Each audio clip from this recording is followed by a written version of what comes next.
Inshuti bakunzi mwese muriko muradukurikirana, reka ndabaramutse canke ndabahe mwiriwe umwe wese bikavana naho ari.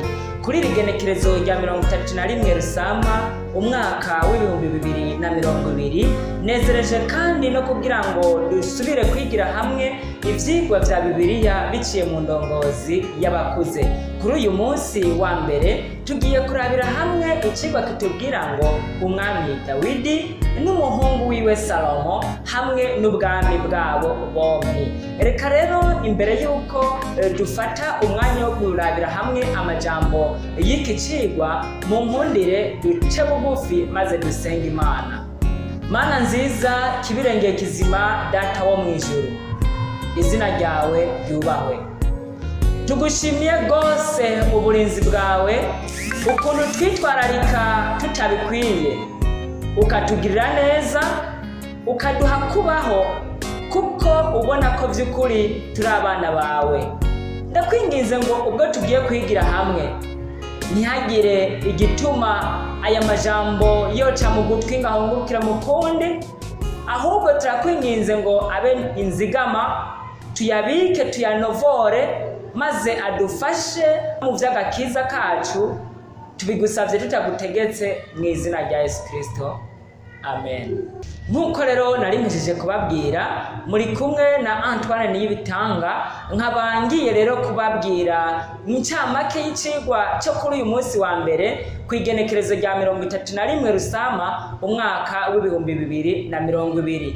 Uyu munsi tugiye kurabira hamwe ubuzima bw'umwami Dawidi n'umuhungu wiwe Salomo, ndetse n'uko ubwami bwabo muri rusangi bwagenze. Nk'uko iyi ndwi tugiye kwigira hamwe itubwira amateka ya Bibiliya ndetse nk'amakuru y'ivyakahise. Kubw'ivyo tuzogenda turaba amazina y'abantu bamwe bamwe, hanyuma tugira ico tuyavuzeko. Niyo mpamvu uyu munsi dutanguriye kuri Dawidi, Salomo, tuce twongera turabire n'ukuntu ubwami bwabo bwagenze. Dawidi ni umwe mu bantu bazwi cyane muri Bibiliya, yabayeho ku rugero ruhambaye kandi Imana yamushimye, bituma ivyamubayeko naho habayemwo bimwe bimwe atari vyiza, Imana yaravyirengagije bivanye n'umutima yamubonamwo. Yarafise umutima mwiza, umutima w'urukundo n'uwo kwitaho abandi, bituma Imana imuharira ku bicumuro vyose bigabitanye vyose yakoze, maze yandikirwa nk'umwe mu bagororotsi bari kw'isi.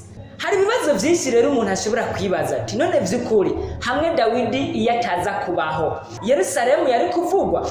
Yari kuvugwa gute kandi ari mu bantu batumye igisagara ci Yerusalemu kiba ciza kigatunganwa neza? Ikindi kibazo kiza, mbega iyo Dawidi ataza kubaho canke na Salomo ntabeho, burya rujya rushengero rw'i Yerusalemu ruzwi nk'urushengero rw'Imana, urusengero rwiza cyane rwari ruteye igomwe, rwubakishijwe izahabu, rusharije, rurabwa gushika aho baguhitirira urushengero rw'Imana, rwari kubaho? Eka namba rwari kubaho gute kandi wagubaka atariho yari kuba ari? Salomo rero yaba na Dawidi barakoze uruhara ruhambaye bituma urushengero rw'i Yerusalemu rubaho. Hariho n'ikindi kibazo wovuga, mbega vy'ukuri Dawidi iyo ataza kubaho, Yesu Kristo yari kuvuka?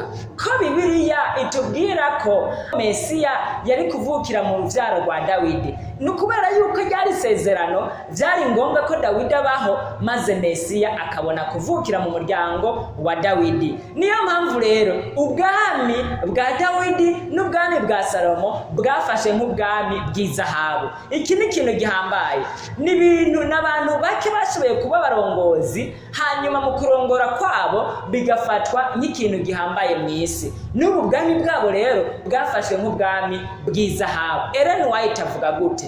Ellen White avuga ati nta kandi karorero kadasanzwe nk'ubwami yabonye kuri Dawidi ndetse na Salomo umuhungu wiwe, bwabaye ubwami bushingirwa intahe n'Uhoraho.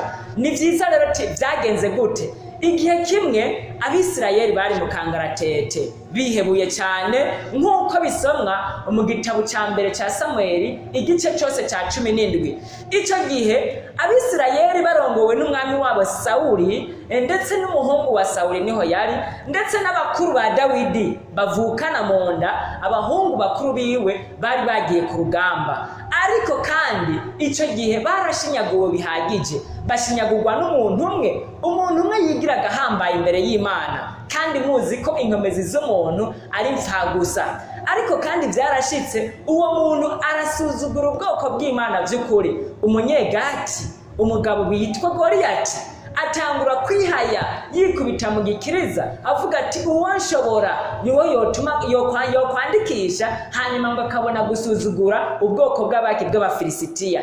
Ariko byarabaye naho byari byatumye bose ata muntu n'umwe yegera, ariko umwana mutoya cyane Dawidi aje kuraba bagenzi we nk'uko baje kuraba abatoyi bakuru biwe nk'uko se wiwe yari yamutumye abazaniye ibyo barya.